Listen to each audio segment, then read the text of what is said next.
بسم الله والحمد لله والصلاة والسلام على رسول الله وعلى آله وصحبه ومن والاه. ربي اشرح لي صدري ويسر لي أمري واحلل عقدة من لساني يفقهوا قولي. Mes chers frères, mes chères sœurs, aujourd'hui avec l'aide d'Allah Tabarak wa Ta'ala, on va voir les mérites et l'importance de la prière. Les mérites et l'importance de la prière. Par la grâce d'Allah Tabarak wa Ta'ala, beaucoup de gens dans notre Ummah font salat. Alhamdulillah, c'est un constat qui fait plaisir. On a beaucoup de jeunes et de moins jeunes qui font salat, qui prient. Mais il y en a qui prient avec paresse, qui prient sans connaître la valeur de la prière, et certains ne la font même pas. Cette conférence elle aura pour objectif de renforcer l'amour de la salat dans nos cœurs et également de vous donner des outils pour parler avec ceux qui ne font pas la prière jusqu'à maintenant. C'est bon ? La prière, mes chers frères et mes chères sœurs, a énormément de mérites et je vais en citer bi'idhnillah 10. Le premier mérite de la salat, c'est que la prière est l'acte qu'Allah subhanahu wa ta'ala aime le plus. Vous entendez ? La prière, c'est l'acte qu'Allah subhanahu wa ta'ala aime le plus. L'amour d'Allah subhanahu wa ta'ala implique d'aimer ce qu'Allah aime, n'est-ce pas ? Tous ici on dit on aime Allah. Celui qui aime réellement Allah doit aimer ce qu'Allah aime. Et la prière est l'acte qu'Allah subhanahu wa ta'ala aime le plus. Notre bien-aimé alayhi salatu wassalam, quand on lui a posé la question quelle est l'œuvre la plus méritoire, quand on lui a dit ayyul amali ahabbu ila Allah ta'ala, quelle est l'action qui est la plus aimée auprès d'Allah, qu'est-ce qu'il a dit alayhi salatu wassalam? Il a dit as-salatu ala waqtiha, la prière à son heure. C'est l'action qu'Allah subhanahu wa ta'ala aime le plus. Et toi qui aimes Allah, tu dois aimer ce qu'Allah aime.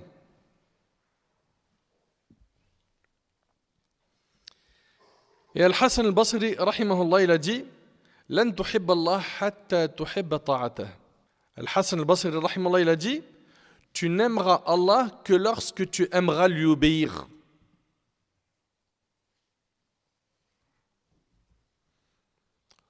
Donc si tu aimes vraiment Allah, tu te dois d'aimer ce qu'Allah aime. Et selon Thawban, le prophète a dit soyez droit, même si vous ne pourrez jamais tout faire. Et sachez que la meilleure de vos actions est la prière. Et le hadith il est rapporté par Ibn Majah al-Hakim. Donc la prière, on l'aime, car c'est l'œuvre, l'action la plus aimée d'Allah. Et nous qui aimons Allah, nous aimons ce qu'Allah aime. Et nous aimons également ce que le prophète sallam aime. Et on le verra par la suite, le prophète sallam il a dit وَجُعِلَتْ قُرَّةُ عَيْنِي فِي الصَّلَاةِ. Il a dit la prunelle de mes yeux était dans la prière. Deuxième mérite de la prière est un pilier fondamental de l'islam. C'est le deuxième pilier de l'islam. Tout le monde connaît le hadith d'Abdullah ibn Omar qui est rapporté par l'imam al-Bukhari et Muslim, dans lequel le prophète sallam a dit l'islam a été fondé sur 5 piliers. C'est quoi ces 5 piliers ? L'attestation de foi, la prière, Allahu Akbar. Juste après on a la prière. Iqam as-salat wa ita az-zakat, l'acquittement de l'aumône légale, la zakat. Wa hajj al-bayt, le pèlerinage à la Mecque, wa sawmi Ramadan, et le jeûne du mois de Ramadan. Et le prophète sallam dans le hadith rapporté par Tirmidhi et Ahmed, selon Mu'adh radiyallahu anhu, il a dit le principal c'est l'islam, son pilier c'est la prière et le combat dans le sentier d'Allah et son sommet, mais c'est rapporté par Bukhari et Muslim. On voit ici que la prière fait partie des piliers de l'islam. Et notre bien-aimé alayhi salatu wassalam, il a dit dans un hadith qui a été déclaré faible par les savants du hadith, la prière, sa relation avec la religion est comme celle de la tête avec le corps humain. Et essayez de méditer un peu sur cette image. La prière, sa relation avec la religion est comme celle de la tête avec le corps humain. Tu peux vivre sans main, n'est-ce pas? Sans pied. Tu peux vivre sans yeux, sans oreilles, ou même avec une seule main, ou avec un seul pied, un œil ou une oreille. Tu peux vivre également en étant sourd, muet ou aveugle. Et on peut également continuer à vivre avec un seul rein, n'est-ce pas? Par contre, est-ce que quelqu'un parmi nous peut vivre sans tête? La réponse est non. C'est impossible. Et c'est pour ça que je vous demande de méditer. La prière, sa relation avec la religion est comme celle de la tête avec le corps humain. Mais sache que la prière pour la religion est comme la tête pour l'être humain. Tu ne peux pas vivre sans la prière. Et je sais que dans la tête de ceux qui ne prient pas jusqu'à maintenant, il y a plein d'excuses qui commencent à circuler dans leur cervelle. Ouais, mais c'est compliqué, t'as vu, dans le monde dans lequel on est là, des péchés partout. Vas-y, se ranger et prier sérieusement, c'est trop dur, c'est impossible même. Moi, j'aimerais bien prier, mais je serais qu'une meuf. Moi, je kifferais prier, mais t'as vu, on est dans le business haram. Moi, j'aimerais bien prier, mais avec mes potes là, on laisse tomber, on a une vie d'égaré. Le jour où je vais prier, ils vont me déchirer. On me dira, tu commences à faire le mus, toi? Sache que la prière pour la religion est comme la tête pour l'être humain. Et puis, toi qui t'es écarté de la salat, qui t'en est éloigné, qui a lâché la religion, les commandements divins et prophétiques, médite sur ce verset. Allah Ta'ala, il dit وَمَنْ أَعْرَضَ عَنْ ذِكْرِ فَإِنَّ لَهُ مَعِيشَةً ضَنْكًا Allahu Akbar. Allah subhanahu wa ta'ala, il dit quiconque se détourne de mon rappel, c'est-à-dire il va se détourner de la religion. Quiconque se détourne de mon rappel mènera certes une vie pleine de gêne. Allah subhanahu wa ta'ala, il dit dans le Coran que celui qui va s'écarter de sa voie, de la religion, il va vivre une vie pleine de gêne, une vie difficile. C'est-à-dire quoi une vie pleine de gêne? Sans sérénité ni apaisement, mais la poitrine oppressée en raison de son égarement. Même si en apparence il jouit de délices d'ici-bas, son cœur ne parvient pas à la certitude et à la guider. Il vit dans l'angoisse, l'incertitude et le doute. Et parfois vous avez des gens qui vont vous mitonner sur les réseaux sociaux. Ils vont vous faire croire qu'ils sont super heureux à travers les stories qu'ils postent. Il est super bien habillé, belle voiture, il est tout le temps au soleil, les pieds dans l'eau, il mange dans des super beaux restos, etc. Mais ces personnes-là qui sont loin d'Allah, ils ont beau nous afficher toute la journée des stories de ce type, nous on le sait parce qu'Allah nous l'a dit qu'ils vivent une vie pleine de gêne.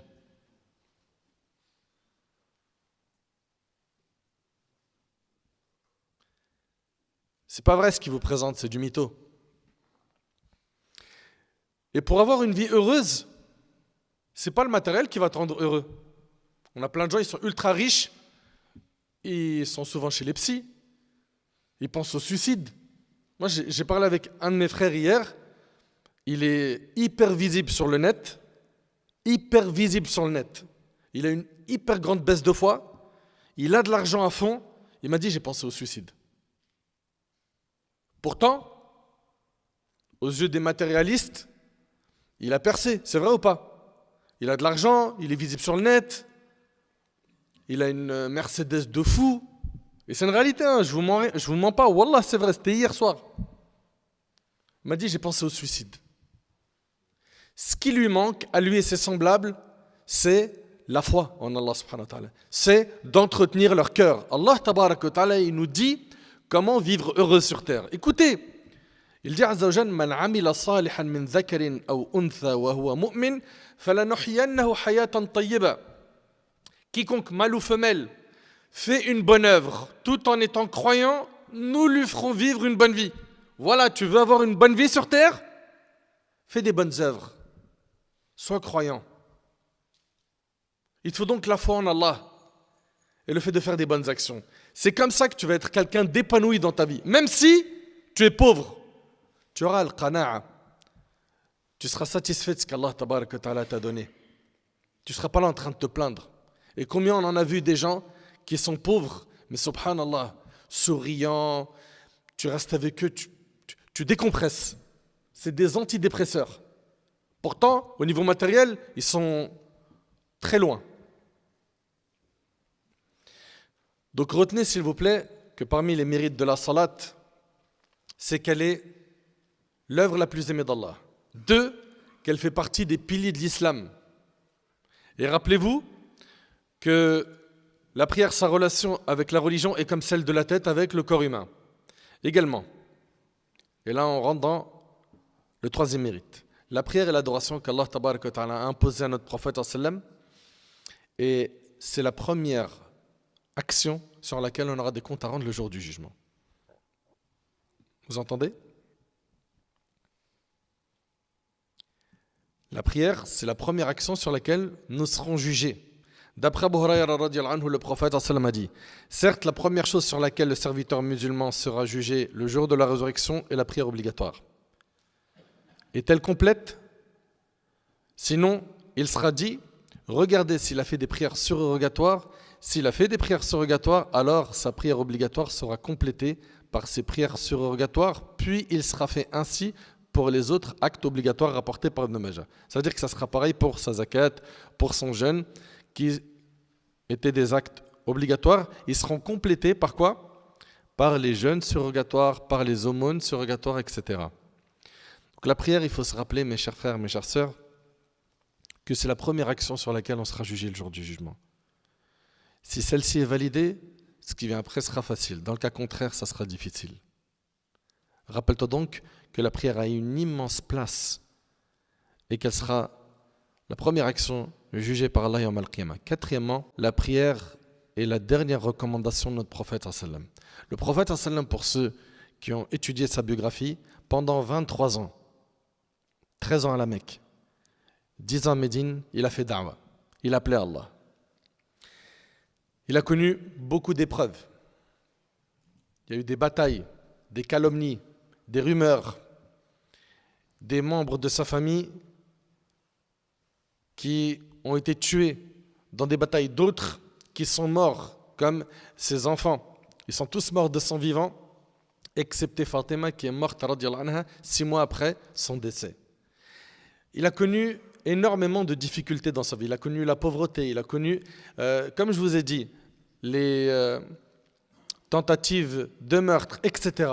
Et notre bien-aimé alayhi salatu wassalam, au moment où il fait ses dernières recommandations à la communauté, on est bien d'accord que là il est en train de donner les conseils les plus importants. Ça y est, il est mourant, il est dans ses derniers jours, et quelqu'un qui est dans ses derniers jours, quand il va donner des recommandations, il va se concentrer sur l'essentiel, oui ou non. Le prophète sallam, ses dernières recommandations contenaient quoi ? As-salat, as-salat. La prière, la prière. Même quand le prophète sallam, il s'était évanoui et qu'il a repris connaissance, qu'est-ce qu'il a dit ? As-salat nas, est-ce que les gens ont prié ? Et sa joie, c'était de voir les compagnons en rang alignés dans la mosquée pour faire salat. Le prophète sallam était soucieux de voir les gens faire salat. La prière, la prière. 5e, la prière, il faut que tu la vois comme un cadeau qu'Allah subhanahu wa ta'ala a offert à toute l'humanité par l'intermédiaire du prophète sallam. Dans quel voyage ? Al-Isra wal-Mi'raj, le voyage nocturne et l'ascension. Subhanallah, dans le hadith de Anas qui est rapporté par l'imam Ahmad al-Nasa'i, ça c'est pour la version qu'on va vous citer, mais on retrouve cela également dans les recueils authentiques de Bukhari Muslim. Le prophète sallam reçoit l'ordre d'accomplir la prière. Vous savez combien de prières au départ ? 50. Puis elles ont été diminuées jusqu'à devenir 5 prières avec la récompense de 50. Subhanallah. Et comme vous le savez, la bonne action, elle est multipliée par 10. Ça, c'est le minimum.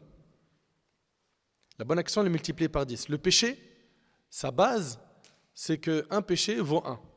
Mais une bonne action, ça vaut 10, jusqu'à 700, jusqu'à même plus que cela. Et avec cela, il y a des gens qui arrivent à trouver le moyen de faire plus de péchés que de bonnes actions. Donc, cette prière, on doit la voir comme un cadeau. Cette prière, on doit la voir comme un cadeau. Le prophète, il a fait ce voyage, subhanallah, dans lequel il a vu le paradis, l'enfer, etc. Il a reçu l'ordre de ce pilier de l'islam.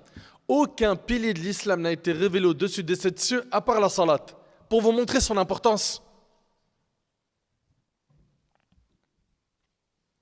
Donc garde en tête que cette prière, c'est un cadeau. C'est un cadeau que notre prophète sallam a reçu au-dessus des 7 cieux. 5 prières qui ont la récompense de 50. Allahu Akbar. Sixièmement, la prière est un moment où le serviteur est dans un dialogue privé avec Allah tabarak wa ta'ala. Allah tabarak wa ta'ala, il dit dans le hadith al-Qudsi qui est rapporté par l'imam Muslim selon Abu Huraira, il dit qasamtu as-salata bayni wa bayna 'abdi nisfayn wa li 'abdi ma sa'al. Allah subhanahu wa ta'ala, il dit j'ai divisé la prière entre moi et mon serviteur en 2 parties et mon serviteur à ce qu'il demande. Ainsi, lorsque le serviteur dit Alhamdulillahi Rabbil Alamin, quand toi tu dis Alhamdulillahi Rabbil Alamin, Allah dit mon serviteur m'a loué. Hamidani Abdi. Allahu Akbar. Quand tu dis Alhamdulillahi Rabbil Alamin, Allah dit mon serviteur m'a loué. Hamidani Abdi. Lorsqu'il dit Ar-Rahman Ar-Rahim, qu'est-ce qu'Allah subhanahu wa ta'ala il dit?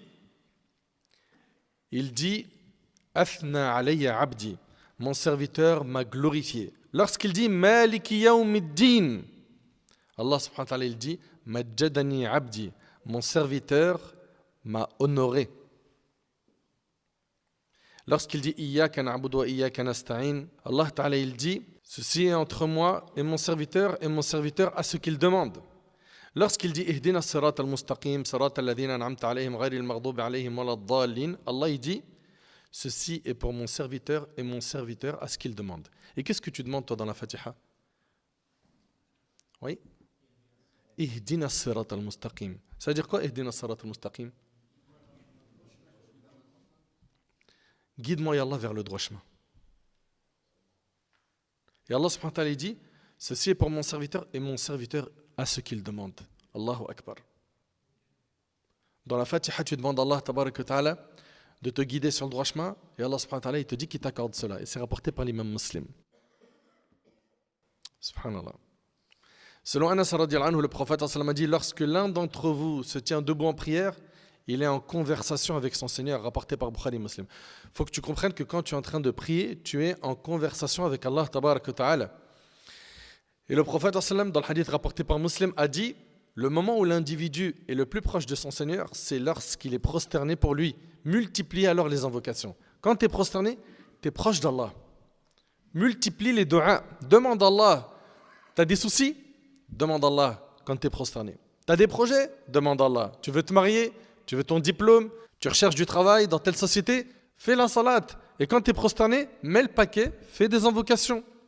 Et subhanallah, quand tu fais tes ablutions, tes péchés tombent de tes membres que tu as lavés. Quand tu vas à la mosquée, chaque pas te donne une récompense. Un pas t'élève en degré et un pas t'efface un péché. Quand tu rentres à la mosquée et que tu attends la prière, tu es considéré comme étant en prière. La preuve de tout cela, d'après Abdullah Sunabihi radiyallahu anhu, le prophète a dit lorsque le serviteur fait ses ablutions et rince sa bouche, ses péchés sortent de sa bouche. Lorsqu'il rince son nez, ses péchés sortent de son nez. Lorsqu'il lave son visage, ses péchés sortent de son visage au point où ils sortent de tous ses cils. Lorsqu'il lave ses bras, ses péchés sortent de ses bras au point où ils sortent dessous les ongles de ses mains.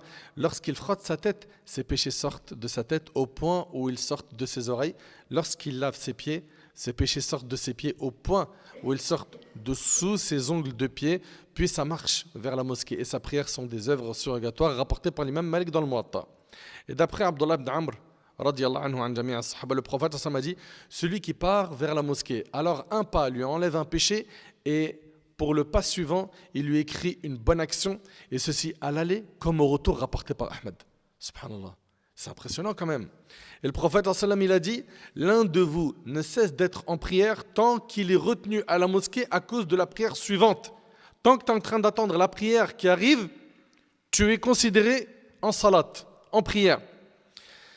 L'un de vous ne cesse d'être en prière tant qu'il est retenu à la mosquée à cause de la prière suivante et alors que rien d'autre que la prière ne l'empêche de retourner chez lui, rapporté par Bukhari Muslim.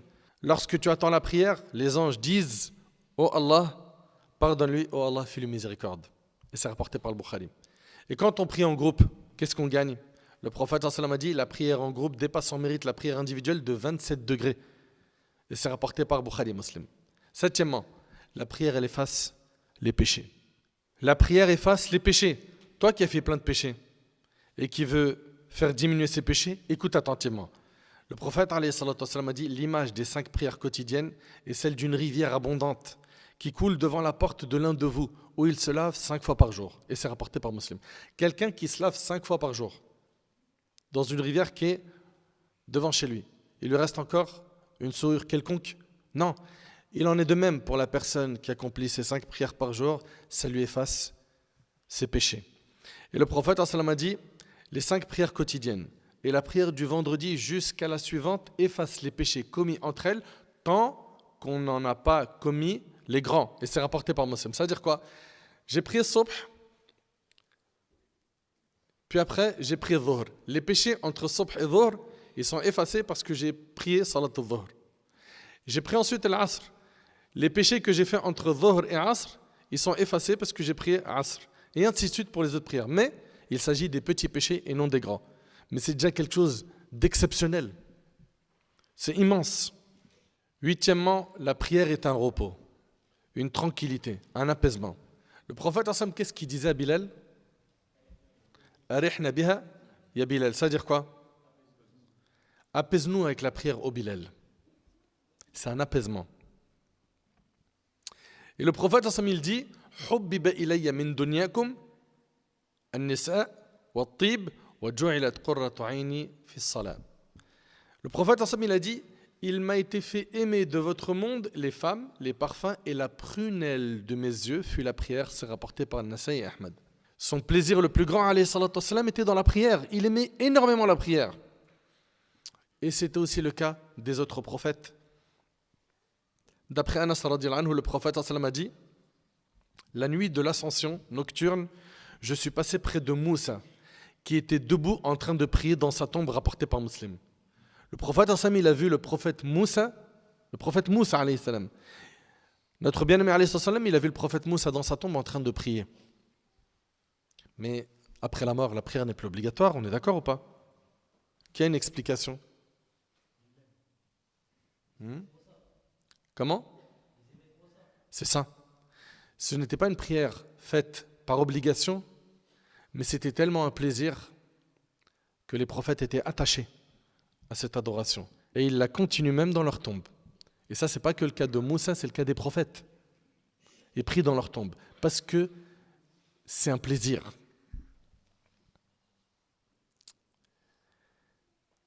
Adi ibn Hatim, radiyallahu anhu, vous savez ce qu'il a dit? Il a dit, lorsque l'heure d'une prière entre, je suis impatient de la faire. Pourquoi?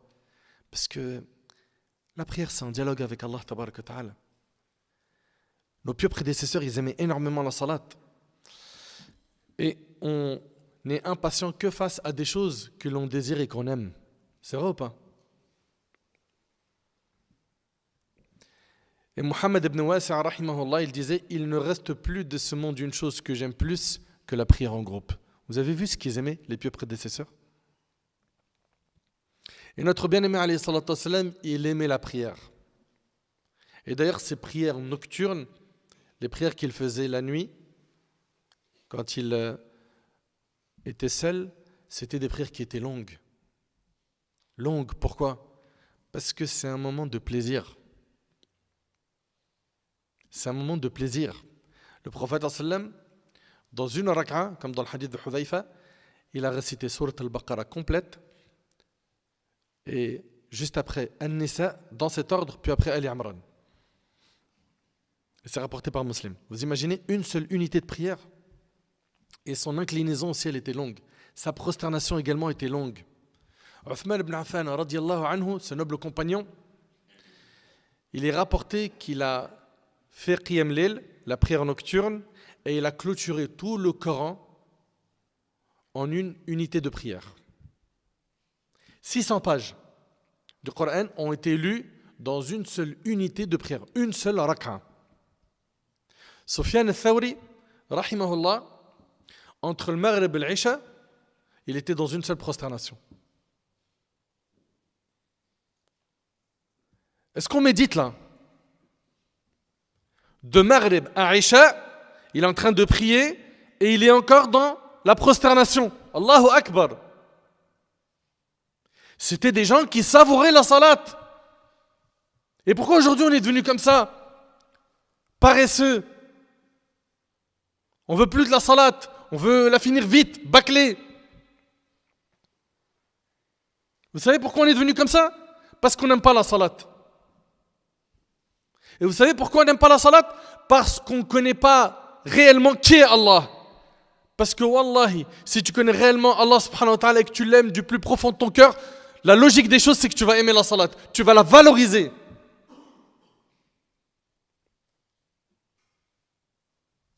Wallahi, c'est terrible. Omar radiallahu anhu, il a été poignardé pendant salat al-fajr par Abu Lu'lu' al-Majusi et il continue la salat. Il est poignardé. Il continue. Ils aimaient trop la prière. Abbad ibn Bishr, radiallahu ta'ala anhu, et c'est rapporté par l'imam Ahmad et Abu Daoud. Il est en train de monter la garde d'une armée. Il monte la garde d'une armée.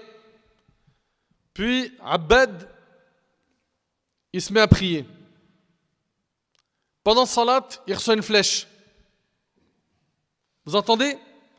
Pendant salat, il reçoit une flèche. Puis après, il reçoit une deuxième flèche. Et une troisième flèche. Fatajawaz fiha. Et là, il s'est hâté de finir cette prière. Parce qu'il est blessé. Il a mal. Puis, son compagnon lui dit, mais pourquoi? Pourquoi est-ce que tu as attendu tout ce temps? Il lui a posé la question, pourquoi? Est-ce que tu ne m'as pas alerté? Pourquoi est-ce que tu ne m'as pas réveillé? Il lui a dit quoi? Il lui a dit, j'étais en train de lire une sourate du Coran et je ne voulais pas l'arrêter. Je ne voulais pas couper cette récitation du Coran. Vous avez vu comment il valorisait la salat? Allahu Akbar. Subhanallah. Aujourd'hui, il y en a un parmi nous, il voit une mouche, elle passe devant lui, il oublie la sourate. Je suis en train de réciter quoi là? Elle est grosse la mouche.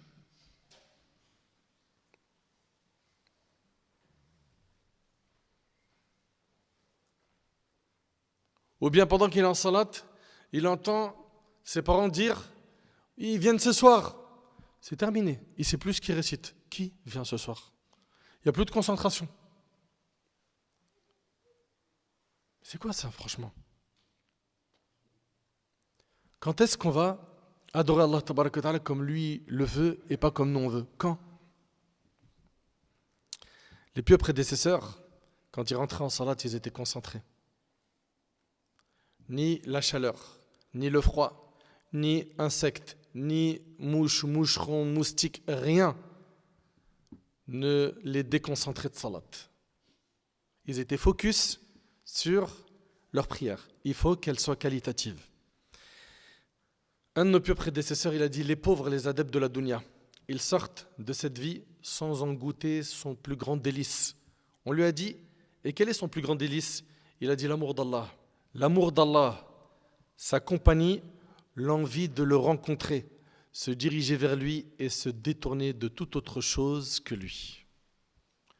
Neuvièmement, la prière a été imposée à tous les prophètes et elle est descendue dans toutes les religions. Vous écoutez? Neuvièmement, la prière a été imposée à tous les prophètes et dans toutes les religions, on y trouve la prière. Allah tabaraka wa ta'ala dans Surat al-Baqarah, il dit وَعَهِدْنَا إِلَى إِبْرَاهِيمَ وَإِسْمَاعِيلَ أَنْ طَهِّرَ بَيْتِيَ لِلطَّائِفِينَ وَالْعَاكِفِينَ وَالرُّكَّعِ السُّجُودِ.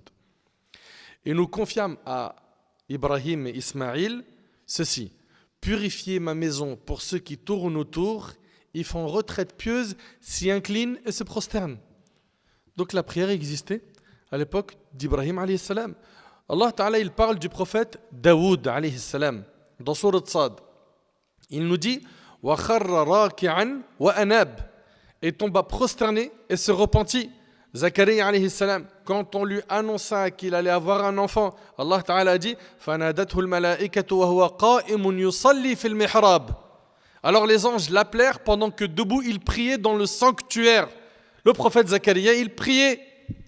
Allah Ta'ala parle à Moussa alayhi salam et il lui dit wa aqimus salata wa atuz zaka warka'u ma'ar raki'in et accomplissez la prière et acquittez la zakat et inclinez-vous avec ceux qui s'inclinent.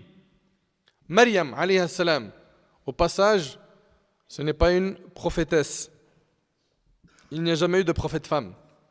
Maryam, Allah Ta'ala dit ya Maryam uqnuti li rabbik wasjudi warka'i ma'ar raki'in. Ô Marie, obéis à ton Seigneur, prosterne-toi et incline-toi avec ceux qui s'inclinent. Le prophète Isa alayhi salam, Allah Ta'ala il dit que le prophète Isa a dit wa awsani bis salati waz zaka ma dumtu hayya. Et il m'a recommandé tant que je vivrai la prière et la zakat. Donc on voit ici que tous les prophètes ont reçu l'ordre d'accomplir la prière. Allah Tabaraka Ta'ala a mentionné la prière de nombreuses fois dans le Coran. C'est pour montrer son importance. À partir du moment où tu es pubère, tu as la raison, tu te dois d'accomplir la salat. Et pour les femmes, elles n'ont pas le droit, comme vous le savez, de faire la prière quand elles sont indisposées, mais en dehors de cela, elles aussi, dès qu'elles sont pubères, elles doivent faire la prière. La prière est une obligation pour les hommes et les femmes, les riches et les pauvres, les malades et ceux qui sont en bonne santé. Même malade, tu n'arrives pas à prier debout, tu pries assis. Tu n'arrives pas à prier assis, tu as le droit de prier allongé en faisant imam, c'est-à-dire que tu vas t'incliner comme ça pour faire l'inclinaison et un peu plus pour la prosternation. Tu n'arrives même pas à faire ce geste de la tête, al-ima, parce que tu es très malade, tu feras ces gestes-là avec quoi? Avec tes yeux. C'est-à-dire que tu vas baisser tes yeux un petit peu pour l'inclinaison et un peu plus pour la prosternation. Subhanallah, on voit qu'il n'y a pas d'excuse valable pour délaisser la salat. Que tu sois en bonne santé ou non, fort ou faible, en temps de paix ou en temps de guerre, le prophète, même en temps de guerre, il a fait salat. Et nous, on arrive à nous trouver des excuses. Et quand on regarde les autres piliers de l'islam, la zakat, c'est pour ceux qui ont les moyens, n'est-ce pas? Si tu n'as pas d'argent, tu ne sors pas de zakat. Le jeûne, c'est pour ceux qui ont la santé, n'est-ce pas? S'il est atteint d'une maladie incurable qui l'empêche de jeûner, il n'a pas l'obligation de jeûner. Le hajj, c'est pour celui qui en a les moyens physiques et financiers. Par contre, vous remarquerez, pour la salat, il n'y a pas d'excuse. Même si tu n'as pas la santé, tu fais salat.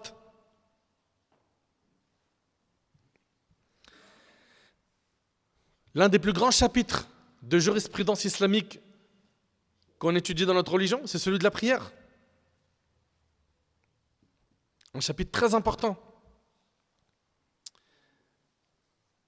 Pour la salat, pareil, j'arrive pas à faire les ablutions à cause de ma maladie. La porte des ablutions sèches s'ouvre. Tu peux faire les ablutions soit avec de la terre, soit avec une pierre. Ok? Toi qui n'arrives pas à utiliser l'eau à cause de ta maladie. Donc on voit, subhanallah, qu'on a plein de facilités pour ce qui est de la salat. Tu es en voyage, tu as le droit de regrouper tes prières. Dans le cas où tu es voyageur, tu as le droit de regrouper les salats, Dhuhr et Asr ensemble, et Maghrib et Isha ensemble. Et tu as le droit même d'écourter la prière de 4, de faire 2 unités de prière à la place de 4. Donc on a plein de facilités. Allah Tabaraka Ta'ala nous a montré l'importance de la prière en la plaçant au début de la sourate la plus longue du Coran, sourate al-Baqarah. Allah Ta'ala dit ba'd a'udhu billahi minash shaitanir rajim. Bismillahir rahmanir rahim. Alif lam mim. Dhalika al-kitabu la rayba fihi hudan lil muttaqin alladhina yu'minuna bil ghayb wa yuqimuna as-salah. Wa mimma razaqnahum yunfiqun. Alif lam mim. C'est le livre au sujet duquel il n'y a aucun doute. C'est un guide pour les pieux, ceux qui croient à l'invisible et accomplissent comme il faut la prière et dépensent dans l'obéissance à Allah de ce que nous leur avons attribué. Bien entendu, quand on prie, on doit faire le nécessaire pour être concentré. Pourquoi? Parce que tu auras des récompenses en fonction de ta concentration. Il y en a certains dans leur prière, ils auront que la moitié de la récompense de la prière, parce que l'autre moitié, il n'était pas concentré. D'autres, ça sera un quart de la prière qu'il a eu comme récompense. D'autres, c'est un sixième, d'autres un huitième, d'autres un dixième.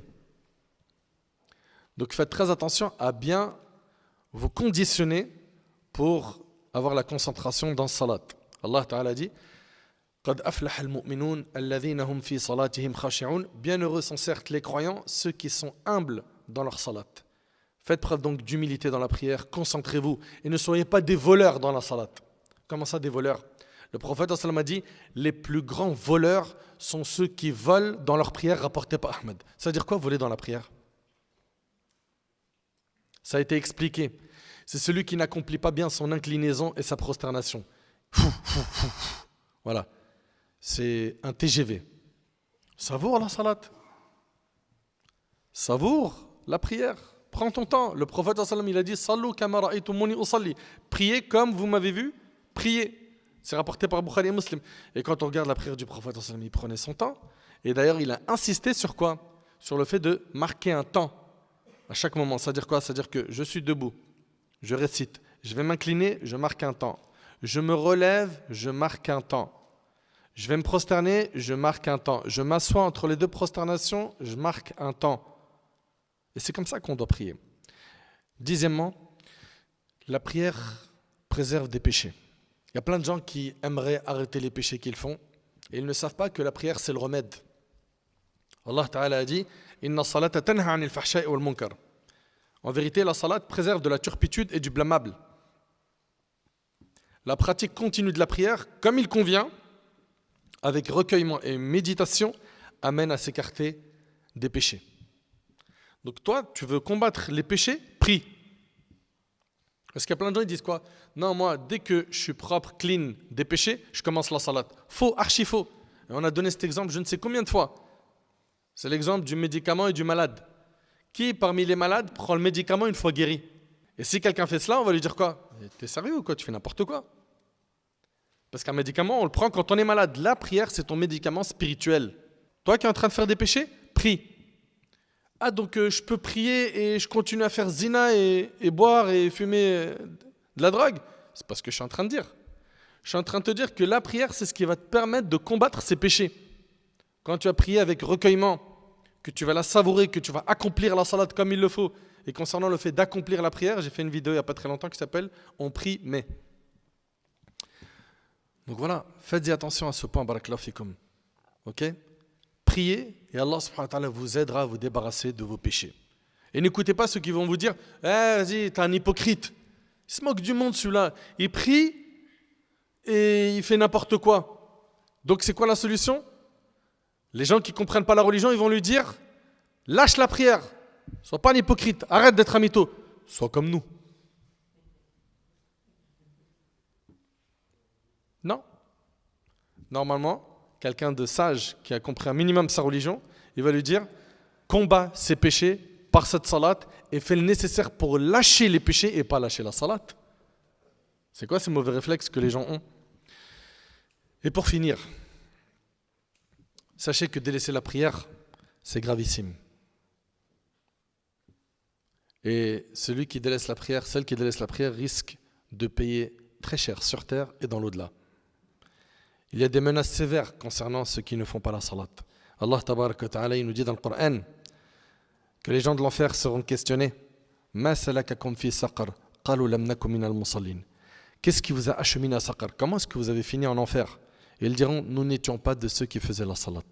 Allahu akbar. Allah ta'ala il dit également fawailun lil musallin alladhina hum an salatihim sahun. Malheur donc à ceux qui prient tout en négligeant la prière, ils la retardent. Ils font sortir la prière de son temps. Malheur à eux. Et Allah Ta'ala il dit dans sourate Maryam فَخَلَفَ مِن بَعْدِهِمْ خَلْفٌ أَضَاعُوا الصَّلَاةَ وَاتَّبَعُوا الشَّهَوَاتِ فَسَوْفَ يَلْقَوْنَ غَيًّا. Puis leur succédèrent des générations qui délaissèrent la prière. Vous avez vu? Allah Ta'ala il dit puis leur succédèrent des générations qui délaissèrent la prière et suivirent leur passion. Ils se trouveront en perdition. Concernant délaisser la prière, qu'est-ce qu'il a dit Abdullah ibn Mas'ud? Il a dit annahum akharuha an waqtiha.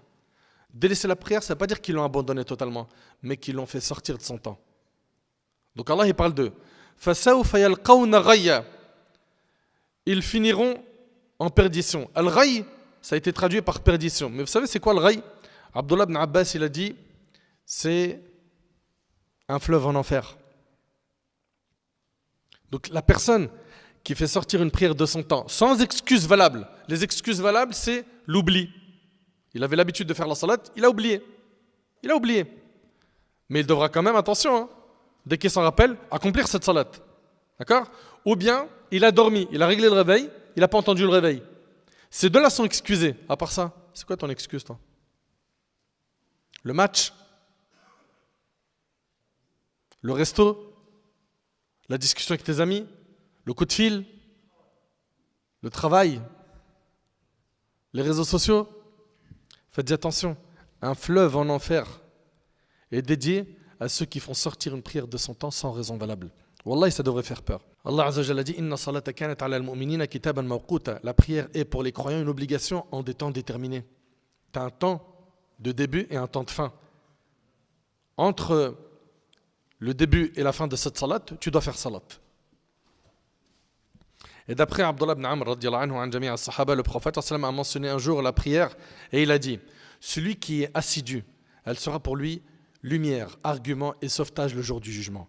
Tandis que celui qui n'y est pas assidu n'aura ni lumière, ni argument, ni sauvetage et il sera le jour du jugement avec Qarun, Pharaon, Haman et Ubay ibn Khalaf. Allahu Akbar. T'imagines d'être ressuscité avec ces gens-là? Pharaon, Haman, il s'agit de qui là ici là? Il s'agit ici des pires têtes du kufr. Et ce hadith-là, il est rapporté par l'imam Ahmed. Et il a été authentifié par Ahmed Shakir et Cheikh Shuaib al-Arnaout, rahimahumullah. Et vous le savez, que le prophète a dit, certes, entre un homme et l'association et la mécréance, il y a l'abandon de la prière, et c'est rapporté par Muslim, selon Jabr. Après, est-ce qu'il s'agit d'une grande mécréance ou une petite? Selon la majorité des savants, ils considèrent que celui qui ne prie pas sans nier l'obligation de la salat, il est considéré musulman, mais fasiq, pervers. Et selon l'imam Ahmed, il est considéré kafir billah. Là, on n'est pas là pour débattre de quel avis est le plus fort. Mais est-ce que toi, tu acceptes d'être cette personne dont les savants ont divergé? Est-ce qu'il est musulman ou kafir? C'est terrible. Mes chers frères, mes chères sœurs, pour finir, notre religion, elle est facile. Elle est facile, wallahi. Et la prière, elle est facile. On n'a pas d'excuse valable pour délaisser la salat. Il faut que tu te poses la question, pourquoi jusqu'à maintenant, je ne prie pas? Ou pourquoi jusqu'à maintenant, je prie, mais de manière bâclée? Pour quelle raison? Toi qui manges des bienfaits d'Allah, qui vis sur la terre d'Allah, qui sait qu'Allah tabaraka wa ta'ala te regarde à chaque instant. Toi qui ne peux pas retarder d'une seule seconde ta mort. Et tu ne sais que tu ne pourras pas t'échapper le jour du jugement. Pourquoi jusqu'à maintenant tu ne fais pas salat? Ou pourquoi jusqu'à maintenant tu ne la prends pas au sérieux? Toi qui as délaissé la prière, ne sois pas ingrat. Car faire la prière, c'est faire preuve de reconnaissance envers Allah. Allah Ta'ala dit « I'malu ala Daoud shukra » œuvrez aux familles de Daoud pour faire preuve de reconnaissance. Donc l'œuvre, la bonne action, c'est un moyen d'exprimer sa reconnaissance envers Allah. Et la prière en fait partie. Donc pourquoi tu es ingrat jusqu'à maintenant et tu ne pries pas? Donc prie. Et quand tu as prié, efforce-toi de venir à la mosquée. Allah Azza wa Jalla dit warka'u ma'ar rak'in, et inclinez-vous avec ceux qui s'inclinent. Toi qui as des enfants, enseigne-leur la prière. À l'âge de 7 ans, on initie nos enfants à la salat. À l'âge de 10 ans, ils sont sanctionnés, comme le dit la sunna, s'ils ne font pas salat. Rappelez-vous que chacun d'entre nous est un berger et chaque berger est responsable de son troupeau. Et Allah Azza wa Jalla dit wa'mur ahlaka bis-salat wastabir 'alayha. Ordonne à ta famille la prière et accomplis-la avec constance. Toi qui veux t'accrocher à la salat, sache qu'au départ, toi qui ne la fais pas ou qui ne la fais pas sérieusement, au départ ça va être un peu compliqué. Mais avec l'aide d'Allah tabaraka wa ta'ala, tu vas réussir avec l'effort. Allah subhanahu wa ta'ala, il a dit walladhina jahadu fina lanahdiyannahum subulana. Ceux qui luttent pour notre cause, nous les guiderons sur les sentiers menant à nous. Tu fais des efforts pour Allah, Allah subhanahu wa ta'ala, il va te guider vers lui. Également, le prophète sallallahu alayhi wa sallam a dit qu'Allah ta'ala a dit celui qui s'approche de moi d'un empan, je m'approche de lui d'une coudée. Et celui qui s'approche de moi d'une coudée, je m'approche de lui d'une brasse. Et celui qui se dirige vers moi en marchant, je m'approche de lui avec empressement. Et le hadith, il est rapporté par Bukhari et Muslim selon Abu Huraira. Celui qui se rapproche d'Allah en accomplissant des actes d'obéissance, même s'ils sont peu nombreux, Allah viendra à lui avec plus de récompenses et de générosité. En effet, plus le serviteur accomplira d'actes d'obéissance, plus Allah augmentera sa récompense et le comblera de sa miséricorde et son bienfait. Allah tabarak wa ta'ala, parmi ses noms, il y a Ash-Shakur, le très reconnaissant. Vous savez, c'est-à-dire quoi le très reconnaissant? Ash-Shakur est reconnaissant pour le peu de travail ou pour le peu d'aumône et ne sous-estime rien. Au contraire, il récompense pour tout. Tu fais même un peu d'effort, Allah te récompense. Prenons-nous donc en main sérieusement pour accomplir la salat avec amour, en pensant à tout ce qu'on a entendu aujourd'hui comme texte coranique et prophétique, également avec les histoires qu'on a pu voir des pieux prédécesseurs. J'implore Allah tabarak wa ta'ala de remplir notre cœur d'amour pour la salat. J'implore Allah subhanahu wa ta'ala de faire de nous des pieux, d'améliorer notre situation, de nous pardonner nos manquements. Allah subhanahu wa ta'ala yataqabbal minna wa minkum salih al-a'mal. هذا والله أعلم سبحانك اللهم بحمدك